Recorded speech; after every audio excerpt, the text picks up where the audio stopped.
We want freedom, Africa. We want freedom, Africa. We want freedom, Africa. Before, originally, I have in my mind, I want to record a guitar album, you know. Since time began, there's a musician, there's an entertainer in the town. And when he entertains, some energy makes people give something back. So if you start as an entertainer, naturally the money will follow. And I'm here to record an album. I haven't got a penny, I want to record an album.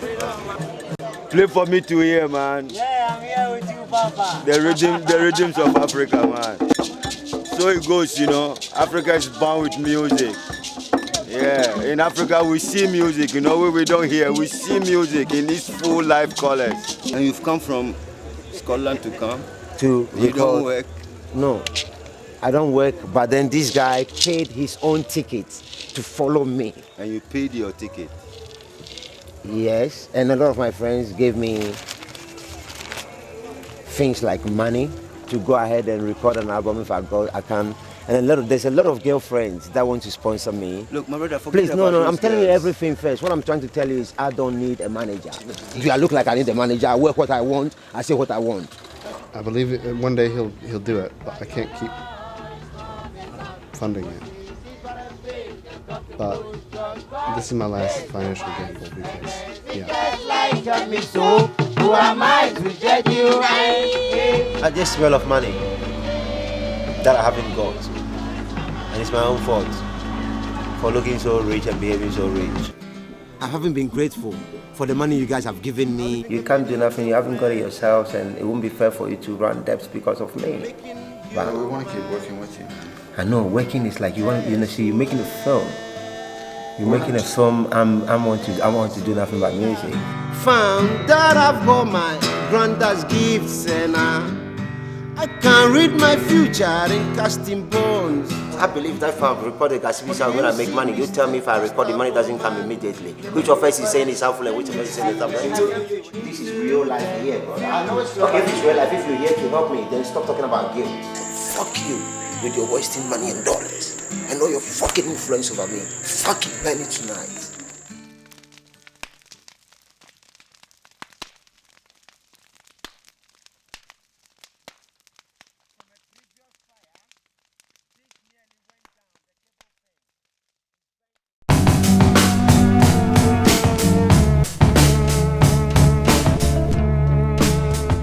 It's just a way of expressing yourself. Just think about this. I gave you art free of charge. When I hit the subway car and the car's traveling around, you get to see it free, right? You go to the museum, sometimes you gotta pay. I gave it to you free, man. They don't give me problems.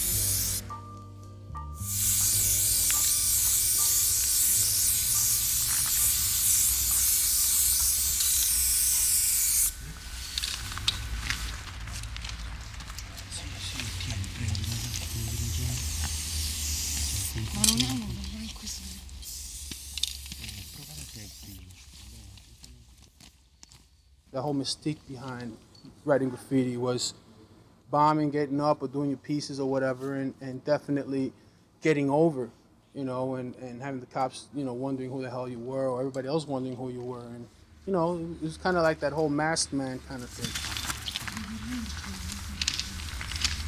It's the sneaking about late at night and meeting up with people who you wouldn't normally meet up with, and meeting up with people from other countries and stuff. And if you can get away with doing a wicked painting somewhere naughty, then it's all the better. Imagine how you feel walking home from that. I've done something there, and someone's going to see that and think, wow. We did trains, and you sit on the platform and you watch how people respond to the pieces. And you'd be surprised. I mean, it'd be something, you know, straight up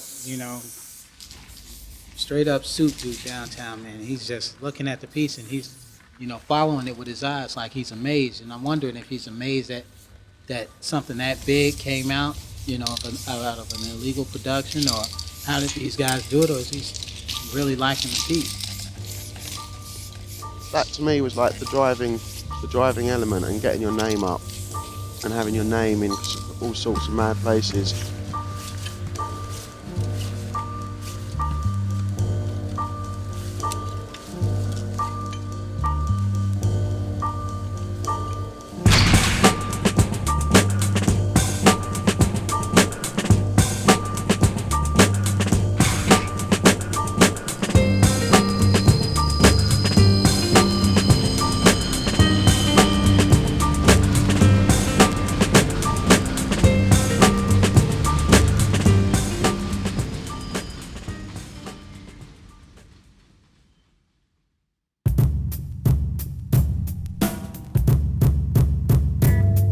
Like I said, it's a blessing to come out here.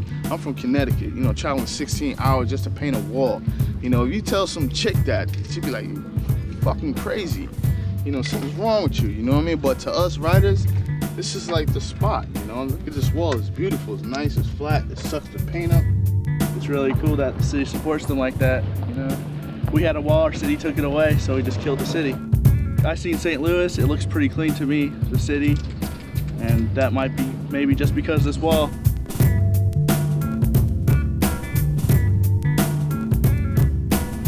When I first saw it, I hated it. I couldn't stand it. I was like, why are people writing on the walls? You have something you want to offer, you want to share with the public, with the world. It's something, for them to appreciate.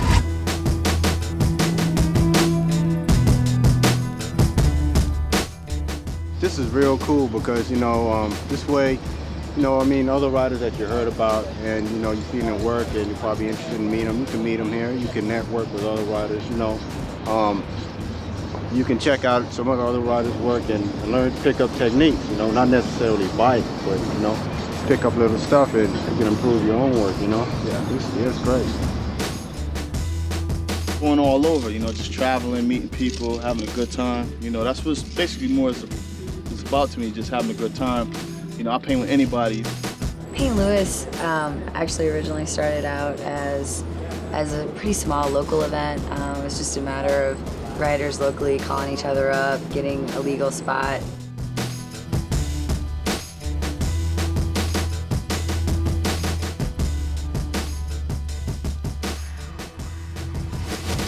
I've been through faces and places, pages, dangers, and pages. Living my life on a day-to-day basis. Put my voice on tape, we'll remain ageless. I've been through friends and ends. Children to men and girls to women. Living in sin for the wrong decision. But for those I'd hurt, I'd like to make amends. Cause if you don't, karma will get you in the end.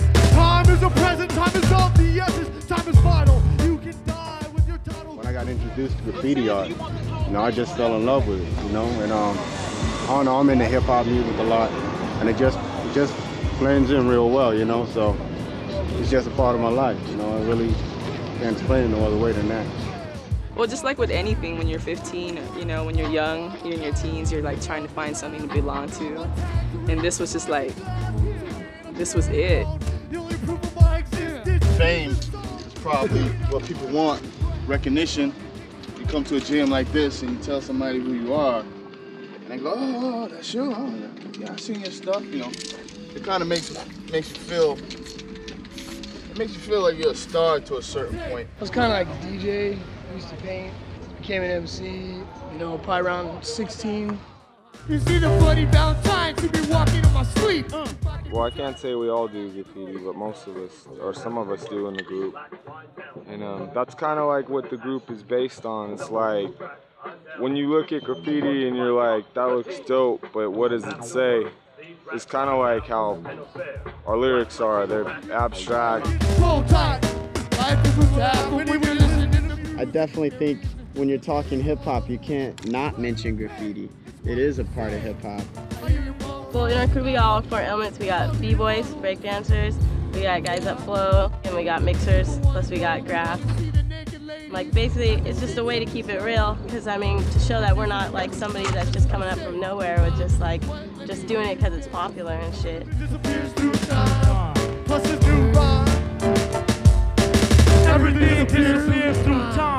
The years disappear, stickers fall from the wall, even as my tag stops to shine. To me, it's bullshit. Bullshit. Total bullshit. I don't see the correlation. The correlation between hip hop and graffiti, that's a media thing. They put all, and breakdance, they put that all in one package so they can identify it, put it in a box.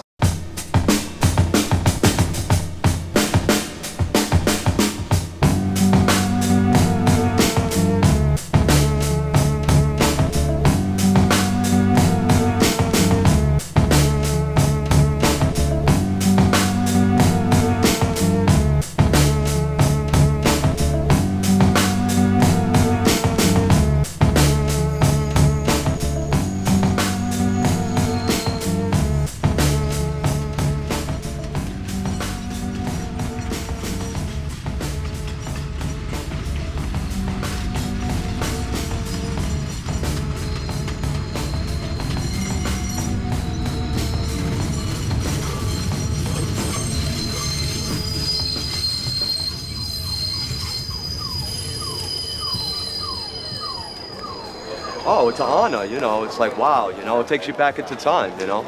It just happened. Yeah. I didn't know him. He wrote on the same line I wrote But we've seen each other's work. And the respect, you know, it's like meeting family. Yeah. You know, you see his name, he sees my name, we don't know each other, we write on the same lines. 20-something years later, we meet. Now we're hanging out talking. It's like we're family. With you guys. You know? It's like we're family, you know, because we had that same bonding of writing on the same line. There's a sound that's sweet. Oh, yeah. Nice sound.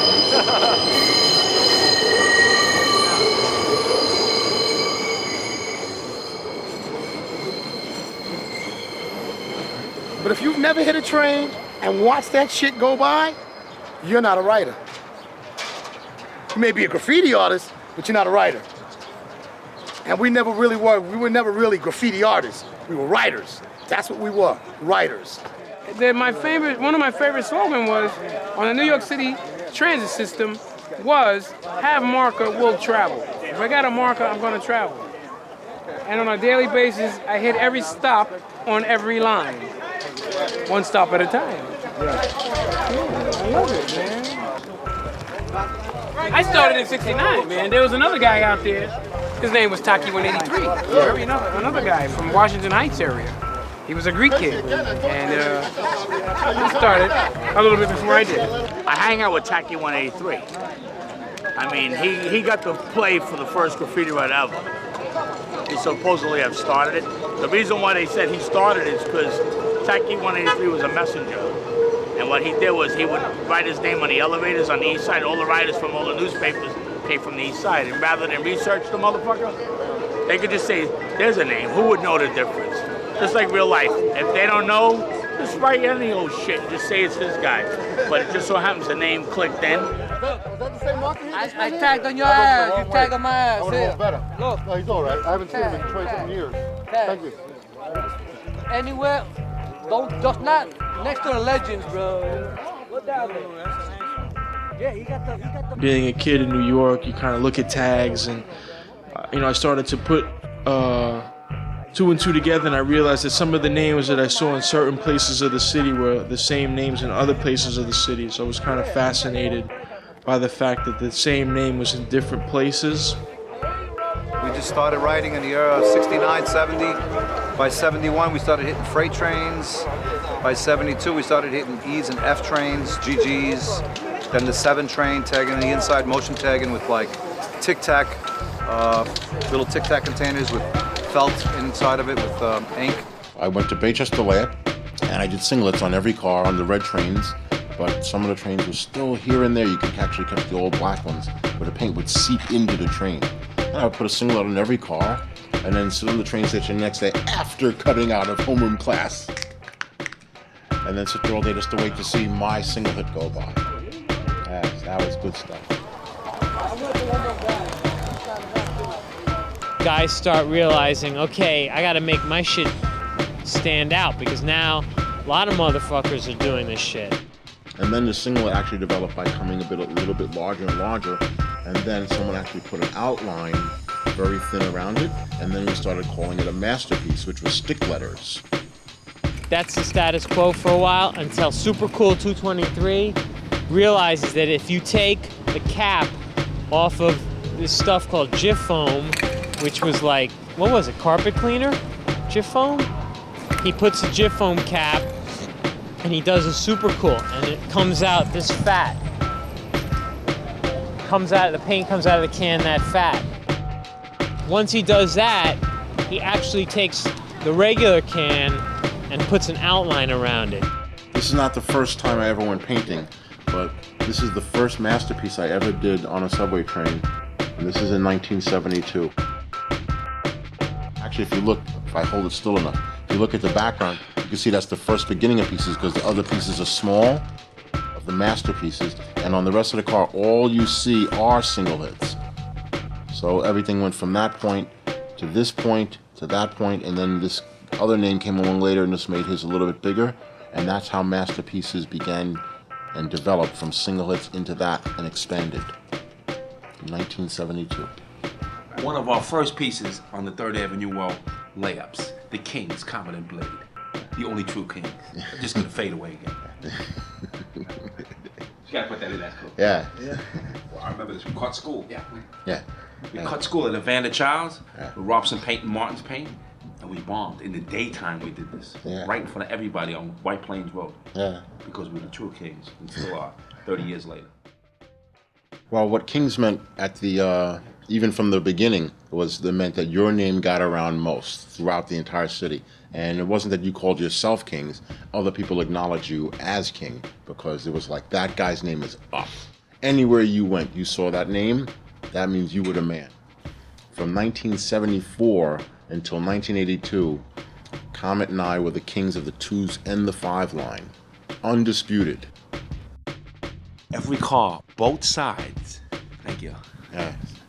Which is true, kid, believe it or not. Over anybody that was there, even our own pieces. We had no room, so we went over our own pieces. Our own whole cars. There was actually a time. And from 1978 and 1979, we could actually stand on East 180th Street or Tremont Avenue at the last stop and would actually see our names on 2 or 3 of every 10 cars. Both sides. You'd fit 2 or 3, sometimes 4 names like that below the windows on a car. And that's Style Wars, man, because you're with your best friends and you're doing graffiti side by side on the train together. But make no mistake about it, you're totally trying to burn your friend, the guy next to you. So, hence the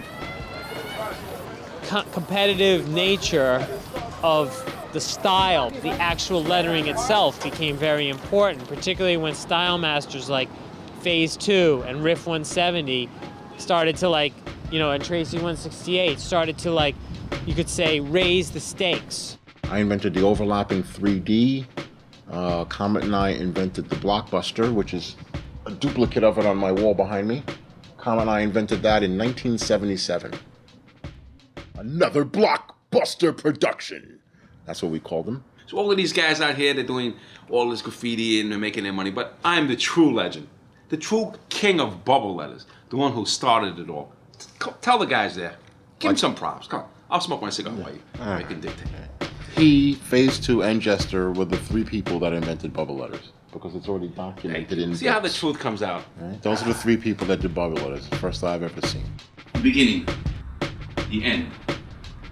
The king. The fish stem. The king. That's right. These are my first paintings. Hopefully out there, you can appreciate these. These are true collected items. This is going for $5,000. Act now, and you can get this one for $29.95. What's the 1-800 number to call for that? 1-800-BUBBLE. The only part that I can think of is Scene, man. He's got an excellent 6-line collection. Look at this. Oh, you got the fast. That's Fuzz. I got Fuzz. Yeah, you got Fuzz? Yeah, I know Not Fuzz. the Fuzz, he's from 7 line. On the 4 line. 4 4 line. and then he started on the 4s and went to the 7s. Right. What Yeah. happened to Fuzzy one, man? He's still around. Yeah? Well, he don't come around here no more, man. Yeah, well, a lot of people, a lot of graffiti artists, when they used to go into these art centers and rob Krylon paint, a lot of them seen those signature books with the black leather on it, and I guess the people started writing single hits, and then as time went on, pieces. And A lot of writers wanted to keep them for like memories, you know. And at the time when everybody was getting into writing, doing piece books, most of the writers would sit on 149th Street in the Grand Concourse on writer's bench, and they would actually have the bottom of the page signed where they wanted you to put your piece in their book, which was really cool. The bench I used to go to in Brooklyn was at Atlantic Avenue, and all the Brooklyn writers used to go there.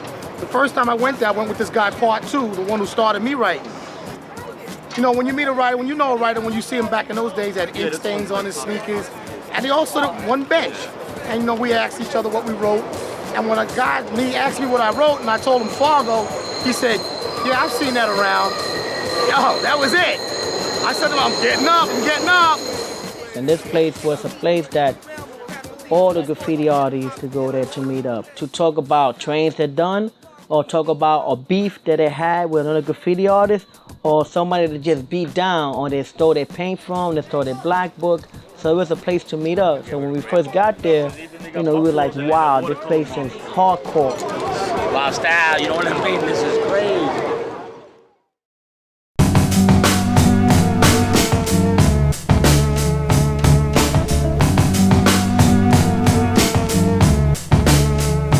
There's no correlation between hip hop and graffiti. One has nothing to do with the other. Was when I was writing, there was no hip hop, there was none of that stuff. When we came along, we were listening to Sly and the Family Stone. You know, Vietnam War was going on. We're talking, you know, early 70s. That's when gas was like 50 cents a gallon. Yeah, and you could leave your doors open without murderers coming in. That was back in the 70s. Rapping didn't even start until the mid-70s. That's like another 5 years later. Well, at first, I mean, there was no rap. It was just DJing, and the DJ was at the forefront.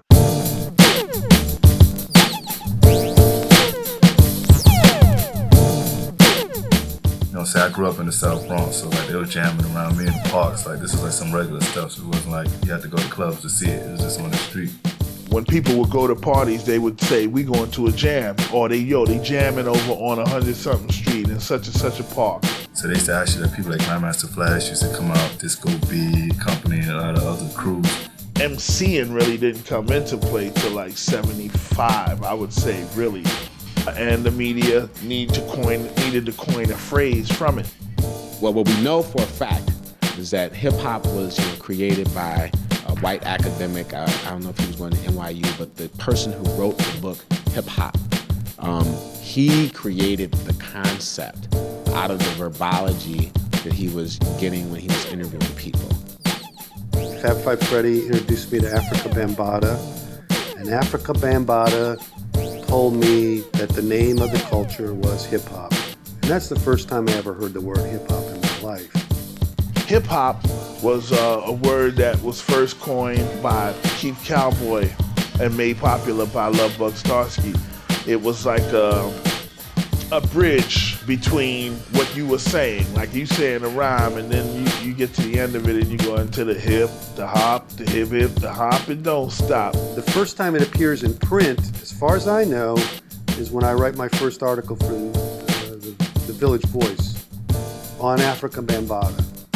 That's where I used the name hip hop for the first time in print. He fastened on to this idea and and it's bizarre because I think a whole bunch of different things could have happened. I mentioned it here. And he put breakdancing, graffiti, and nice things in it. Bambaataa was smart enough to realize that they needed an overarching name to describe the culture, what it was. And so he used the name hip-hop. But the name hip-hop had never been used by anybody else. I never knew the elements. We never called it that. It was just like what you was doing, you know. We were receiving this, media-appropriated amalgamation of art forms that was selected through the subconscious of one kind of individual and his various interviews of all sorts of different people. And so, boom. They put hip-hop, breakdancing, and rap music and graffiti and all this stuff together because it's something I guess they thought they could market through whatever the hell reason. But it has nothing to do with the original stuff when writing came along in 1970. It's got nothing to do with anything. That's all 80s stuff. The first public thing that was done by that performance was done by me, and that performance in 1981, where I pulled them together. Nobody at that time, downtown New York, nobody outside of the sort of marginal neighborhoods where they lived knew anything about breaking or had even heard of it or seen it. He managed to find breakers through graffiti contacts and set up the first kind of combination rapping, breaking, graffiti that I think there ever was. I think that was one of the things that got into the public's consciousness that this was all the same. We linked it in a way that it might, I don't want to say for sure, but it might not have ever become sort of packaged.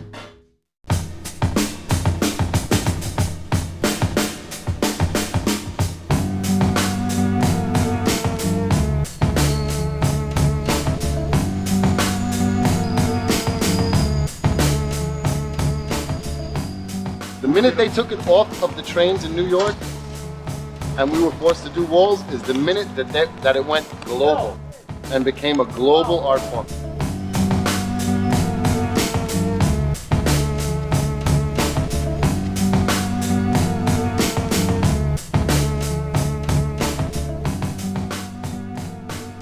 It took off going to Europe after, you know what it is? The energy, you can't stop it. Snowballed, baby. Anybody that comes here on a vacation gotta feel this energy.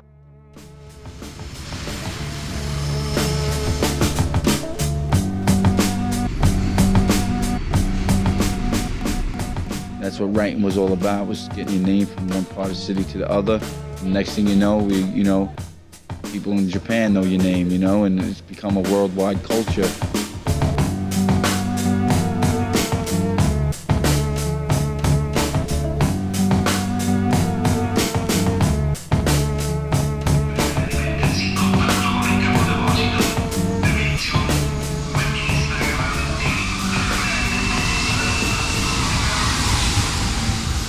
It hit the rest of America and Europe as a already kind of all-encompassing created package.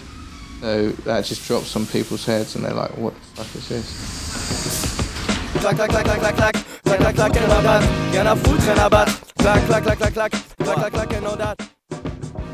In 1982, Rocksteady Crew, Dondi, myself, Bambaataa, Fab Five Freddy, Ramel Z, Double Dutch Girls, a couple of other acts, all went to France and the UK on a tour.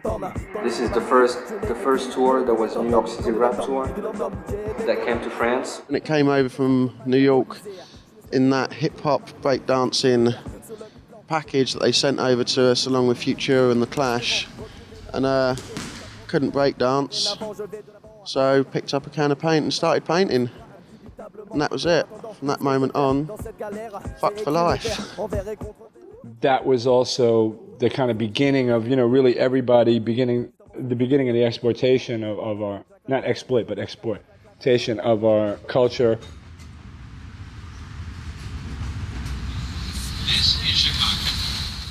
There were three guys that came from New York, Peely, Fresh, Nick Salsa.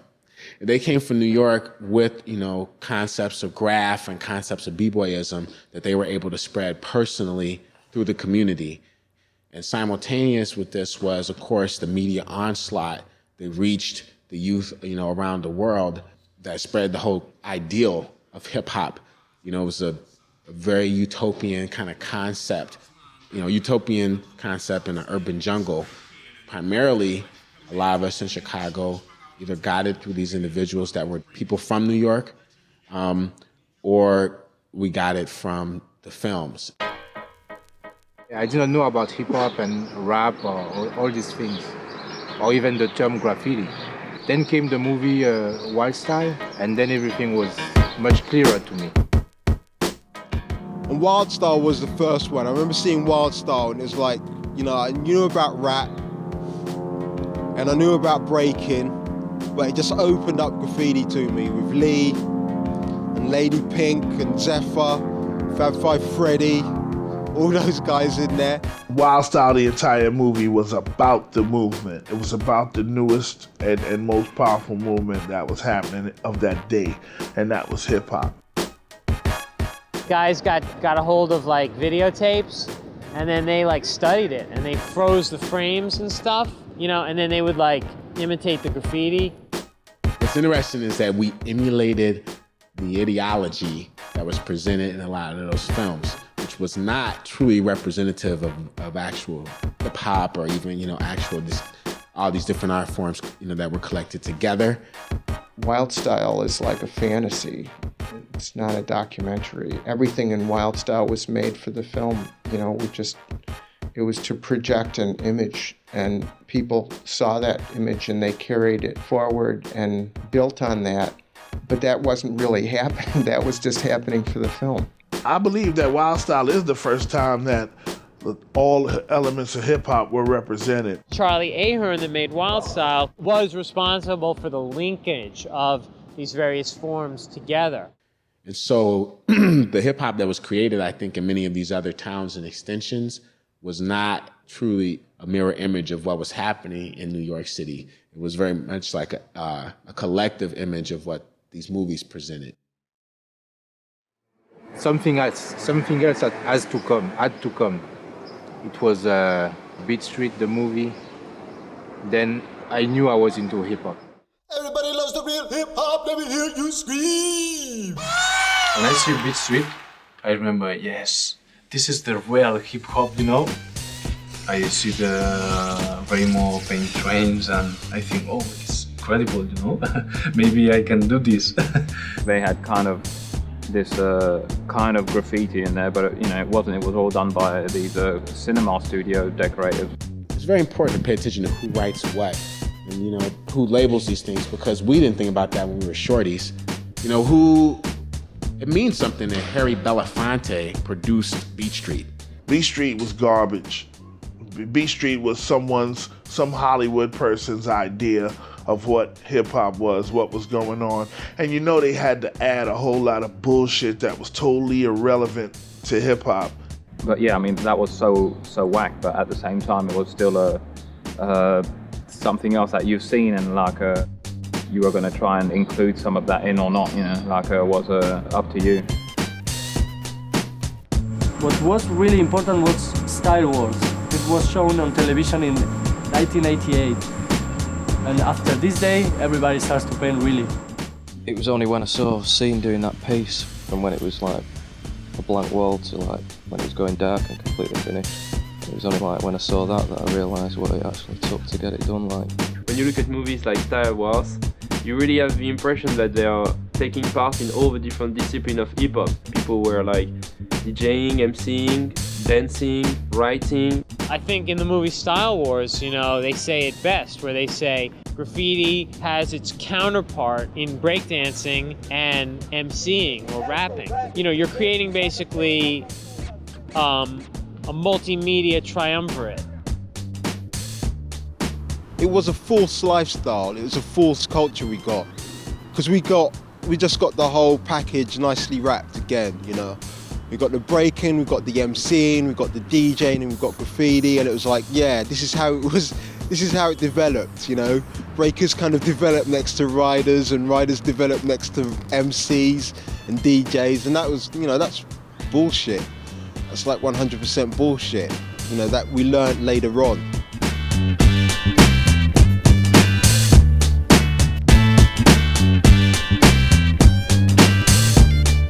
These things were not all cross-referenced at the time. That's the thing. Breakers in New York were not guaranteed to be graffiti writers, were not guaranteed to be rappers. There was way more different separations in terms of who did what.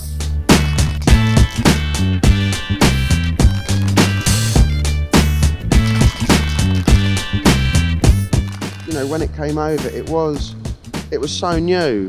It's like the clothes were new, the music was new, the dancing was new, graffiti was new. We'd never seen it before, and it was just like, it was everything that kids my age wanted.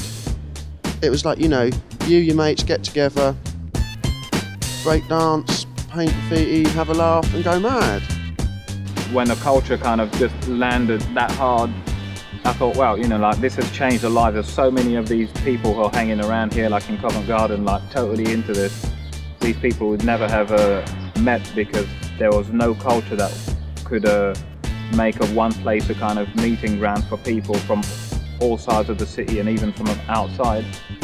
You've just seen a fleeting glimpse of what graffiti is, like, and so you're trying to approximate what that is, like your own version of that, until you get something to actually like properly understand, you know.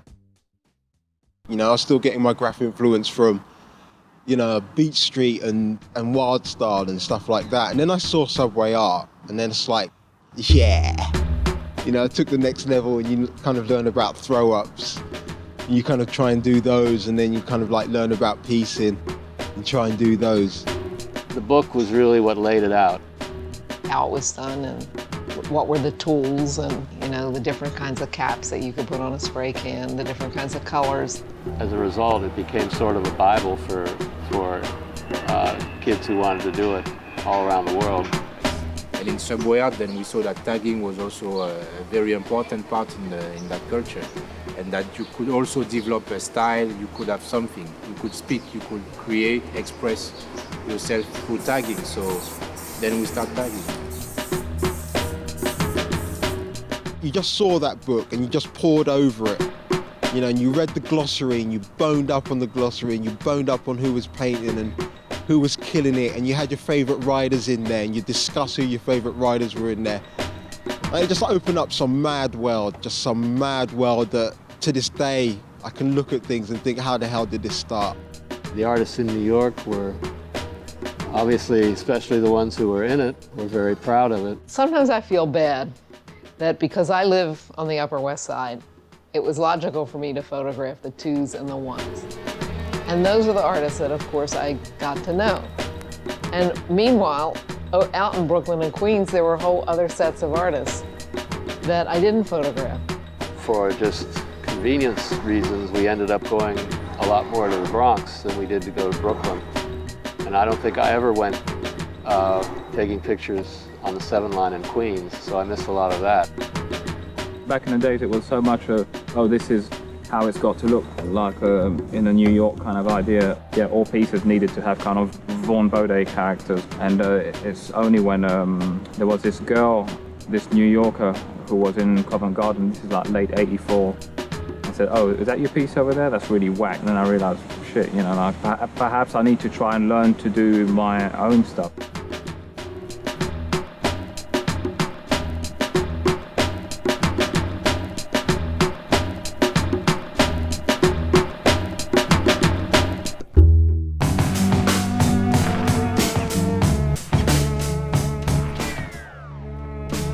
Pretty much universally from its inception, people have been extremely intolerant of signatures. Then he called it graffiti, which means to scratch into a surface. We changed the meaning in the fucking dictionary. It's no longer scratching into a surface.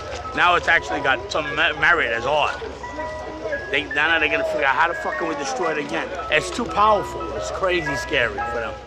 We're bombing every car down the line. We've got at least 2 or 3 shopping bags of paint each.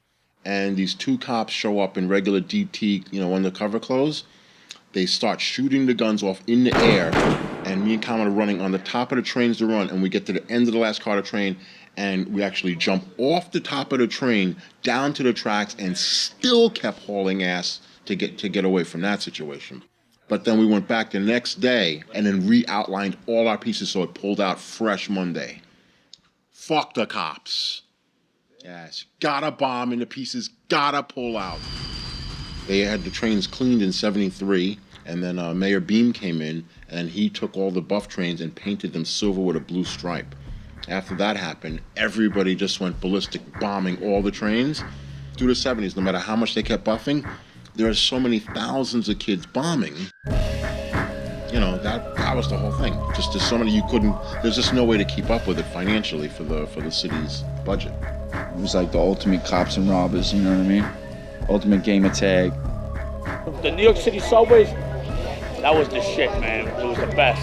And they kept changing the colors on us. They went from a red train, then they tried different style trains on us. You know what made I'll tell you the truth, they said that you can't paint the new trains. It's bullshit. You gotta be a real rider. We had so many real fucking riders, there's no way they could have stopped it. They had to run some trains. If everything's painted, they have to have trains on the tracks. So that's how graffiti stayed alive. If you ain't got a lot of riders, they're gonna buff the ones that ain't on, and then they can run the ones that they have. You have to have more riders than there is running trains. That's all. If you have one more motherfucking rider than they have trains, it's gotta run. I don't remember the year that it really ended specifically, but I remember, if I'm not mistaken, the statistics were up. Like 1 year they arrested 6 people the entire year, and then the year after that they arrested about 73 people. So the policing changed.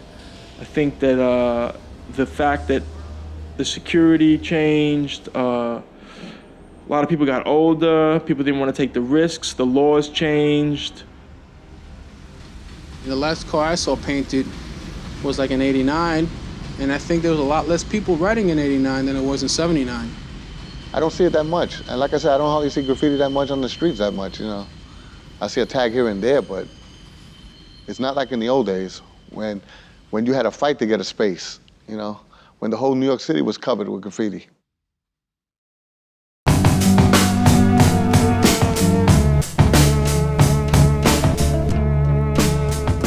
It's just a way of expressing yourself. Just think about this. I gave you art free of charge. When I hit the subway car and the car's traveling around, you get to see it free, right? You go to the museum, sometimes you gotta pay. I gave it to you free, man. They don't give me props, man. This is $1,000. That's why I hesitated to bring it out. If anybody's walking around with a G in their pocket, let me know. But this is $1,000. You got Tracy 168, original. And then over here you got Taki 183, man. You know, this is you can't get this, man. This is a limited edition. Collector's item right there, man. Stayed up all night making these circles, all night, just circle, circle, circle, circle. I was dreaming of Cheerios all night, just circle, circle, circle, circle, like that. Circles was jumping over my head in the sleep at night. Yeah, man, but you gotta get a voice, you gotta stay high. That paranoid piece was bad. Tracy, Taki 183. That's bad. How many hours, Wayne? He's still around, huh? How many hours? Oh, you see, this man knows. See, another artist to an artist. He knows how many hours. Hours, man. See those circles, man? That's. Although I'd been in a gallery prior to, let's say, the 80s, and I'd obviously been in museums, I didn't really have an understanding of the art world or any, like appreciation for it, perhaps. And so it's funny that it took, 81, 82 for our movement to totally transition from underground to now being a kind of a alternative artist movement. In 81 and 82, especially 83 was a big year in which there were lots of art galleries in New York showing graffiti. Patty Esther, who was involved in the film, she was meeting graffiti artists through the film, and she started this place called Fun Gallery. And she started showing Dondi and Zephyr and Futura. The idea of somebody standing behind an artist and saying, hey, what you guys are doing is really great. Maybe we should do this on canvases and we'll do a show. I don't think the initial thing was to profit off the kids. I met a man, Henry Chaffin introduced me to him, named Yaki Kornblit.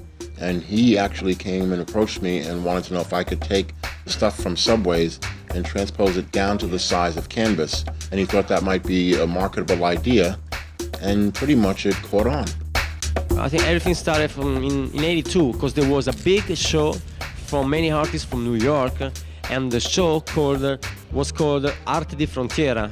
We as a movement started to do exhibitions on a regular basis in Europe. We started, having a little network of people.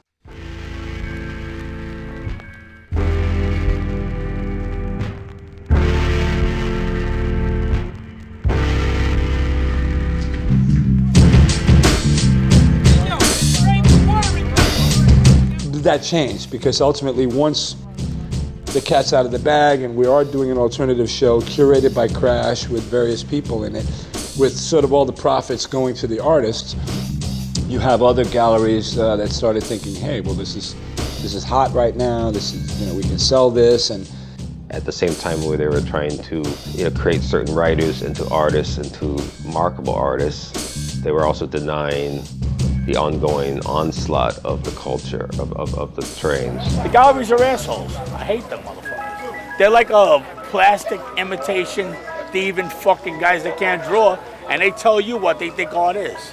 How the fuck are you gonna tell me what I'm doing is this? Oh, you're drawing like this. No, motherfucker, I'm spray paint my fucking name, and this is what it is. I could tell them what it is. I hate when they tell me what it is. Here we all were like kings, queens, jacks, jokers of our realms, only to get into an art world where we were suddenly like private. We're all like nobodies again. By 84, it started to slow down. By 85, it was dead. The market dropped on that movement, and people were just selling paintings for $50, $100. There's a fire sale on anyone's work because it was certainly done. Come on, get a canvas, man. They're going like hockey. Galleries gravitate to what they can sell, and it was just something that played itself out.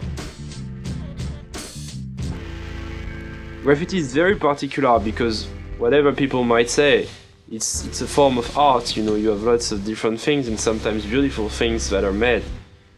But you don't have any support, official support, or very rarely. Not every city has a flood wall, and most cities are anti-graffiti. It's great that St. Louis has that attitude.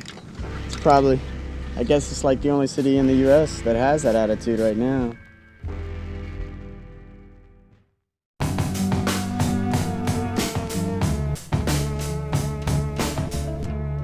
They've had their chance, the galleries, institutions, and all that, to define and to look at what we've been offering for 30 years. They didn't get it then, they don't get it now. The fact that a lot of kids did this, and then they started relating to it and started seeing some kind of camaraderie, I think that's kind of important. That's what made the culture. That's the kind of, love and respect that we have for each other because, we are underground movement for the most part. So, when you come into town or, people know you or whatever, it's like, they're like, yo, come stay at the crib, or, let's go out, let's go chill, let's do this, let's do that. It's just, it's kind of like being in the International Brotherhood of Boy Scouts or something like that,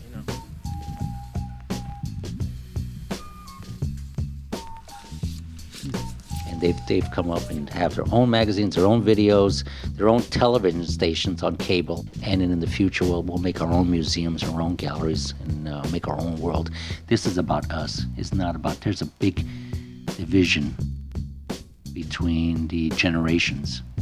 And there's been a big break. And there's a whole new future. And that deals with graffiti. There's always a need to show this camaraderie, show this kind of power of the movement. There's always that kind of need. There's always the issues of, again, the past, present, and future. There's always a need for a forum. But I like to communicate, to see people and speak. Because it's also a human adventure. It's not only about pictures and nice colors. It's also like, share experiences and things like that. We know people all over the world, and that's very interesting because we can share ideas, we can share different views about graffiti, and as we have different approaches, as we're from different countries. Like outside of graffiti, most artists, they just want to do their art. They don't want to give anybody else contacts, they don't want to give anybody else information, they want to do their art and kind of keep it secretive. And graffiti, it ain't like that, like doing a production with people you don't even know, but you know their style, and you paint together and you come up with something bigger and beautiful.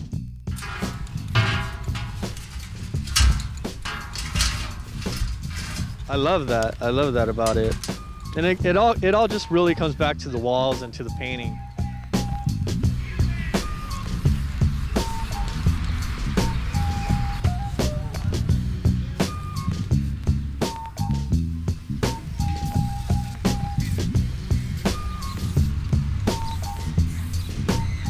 It's just amazing, to see without our little network, how we can, be like connected to the world, in fact. It's like the internet without the technology.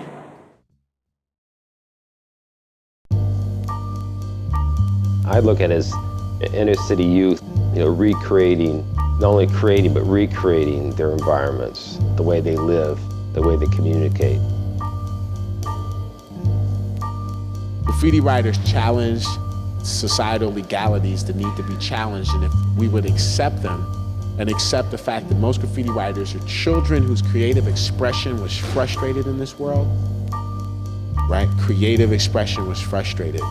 It's not nurtured in the United States. I don't know why graffiti is more accepted in places like Europe.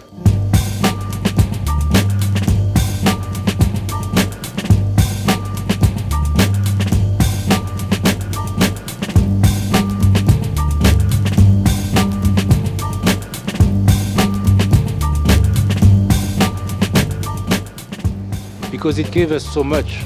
We had nothing. I think it's very important to keep that thing alive. For me, the things now, they are too plastic, they are too aesthetical. And the form has been lost. I believe if there was no trends, graffiti will not have that form. These guys, they used the trends, I mean the shape of the trend. They used the fact that they did not have so much time. They used the fact that they did not have so much colors. They could not mix colors. So you have to use whatever. And okay, I don't like to be, chased by the police. But I have to use it in a way. From the illegality, that's where the energy comes from, Well, no matter how beautiful a legal wall is, it's never gonna have the same energy as a tag. As I knew about the complexity of tags, I found out that it was something very strong. And still today, like this, that guy Twist is a very good stylist, like Dash, and you have many different styles of tags. So it's an expression on itself, and it's something that I would like people to understand as well. The energy from graffiti writing comes from stuff that's in motion, that goes against the grain and against the law and against what your parents told you.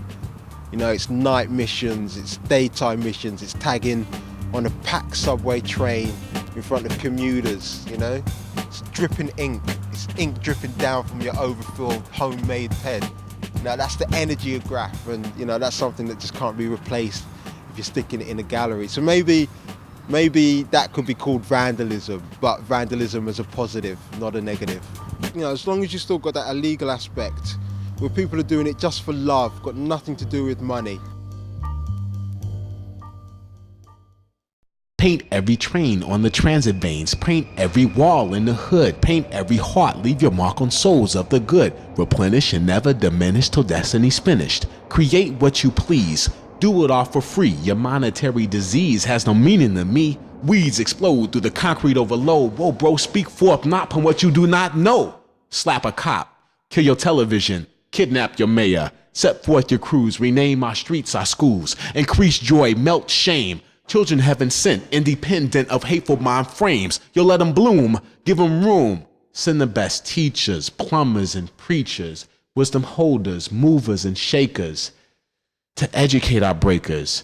Hip hop's what I love by, live by, hug my, give my, spray my, break my, create my, innovate my, serenade my, dance my dreams on the streets of the shy. Reinvigorate, elevate, re-enfranchise, shot rock, see the world through a shorty's eyes.